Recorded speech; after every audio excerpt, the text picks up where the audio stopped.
Charge sheet అంటే ఏమిటి? Expert degree అంటే ఏమిటి? హ్మ్.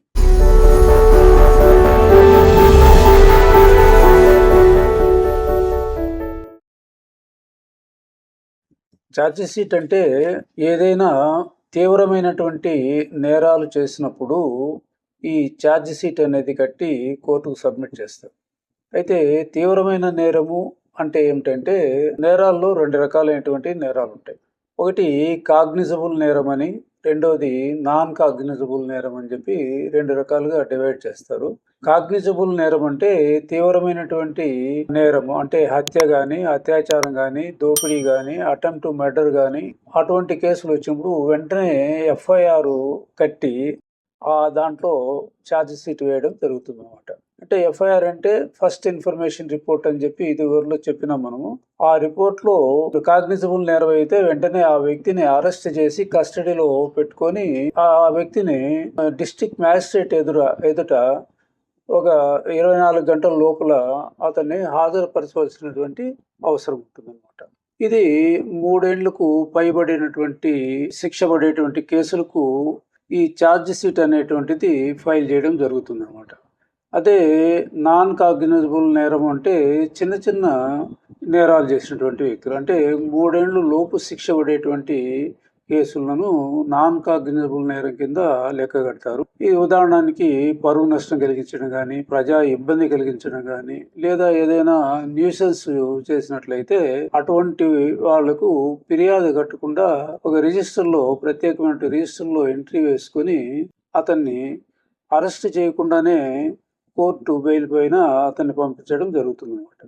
అయితే వాది ప్రతివాదులు అంటే ఫిర్యాదు చేసిన వాడు గన కోర్టు నుంచి అరెస్ట్ వారెంట్ తెచ్చినట్లయితే వాళ్ళని అరెస్ట్ చేసి లోపల పెట్టి కాగ్నిజబుల్ నేరానికి ఏ విధంగా అయితే 24 అవర్స్లో జడ్జి ముందర మ్యాజిస్ట్రేట్ ముందర ఏ విధంగా హాజరుపరుస్తారో ఆ విధంగా హాజరుపరచవలసినటువంటి సందర్భాలు ఉన్నాయన్నమాట.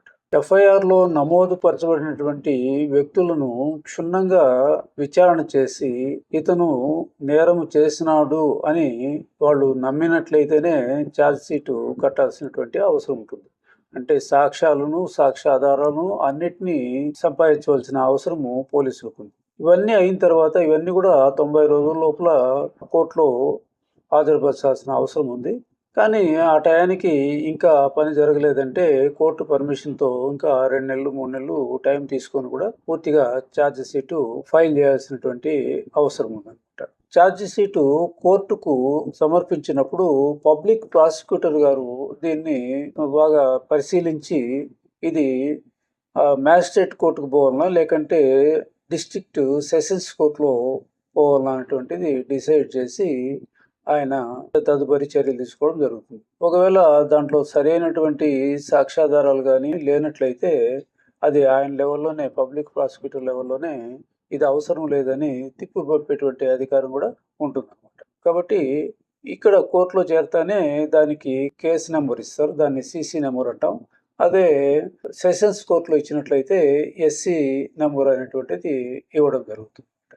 ఎక్స్-పార్టీ డిగ్రీ అంటే దీంట్లో ఇద్దరు వ్యక్తులు ఉంటారనమాట. అంటే ఒకటి వచ్చేసి కేసును కోర్టులో దాఖలు చేసేటువంటి వ్యక్తిని ఏమంటాము, ప్లెయింటిఫ్ అని అంటాం. అయితే ఈ కేసును ఎదుర్కొనేటువంటి వ్యక్తిని వచ్చేసి డిఫెండెంట్ అంటాం, లేదంటే ప్రతివాది అంటాం.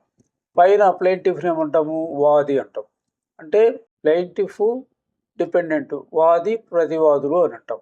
ఏదైనా ఒక కేసుకు ఒక భూమి తగరారు గురించి లేకపోతే ఒక అగ్రిమెంట్ రాయిచ్చేసి సరైన టయానికి మొత్తం డబ్బులు కట్టాలన్నా కూడా ఆ భూమి రాయిచ్చేదానికి వెనుకంజ వేసినట్లయితే అతనికి కోర్టు ఏం చేస్తారు, ప్రతివాదికి నోటీసులు పంపడం జరుగుతుంది అనమాట.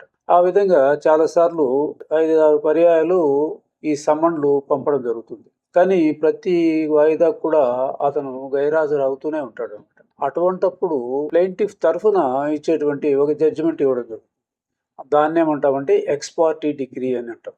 జనరల్గా వాదోపవాదాలు విన్న తర్వాత జడ్జిది సరైనటువంటి జడ్జిమెంట్ ఇవ్వడం జరుగుతుంది. ఇటువంటి ఎక్స్-పార్టీలో వచ్చేసి ప్రతివాది ఎప్పటికీ హాజరు కాని పక్షంలో ఆ వాదికి అంటే ప్లెయింటిఫ్ ప్రతివాది తరఫున అతనికి ఎక్స్-పార్టీ డిగ్రీ ఇవ్వడం జరుగుతుంది. ఇది ఎక్స్-పార్టీ డిగ్రీ అంటే. Thank you very much.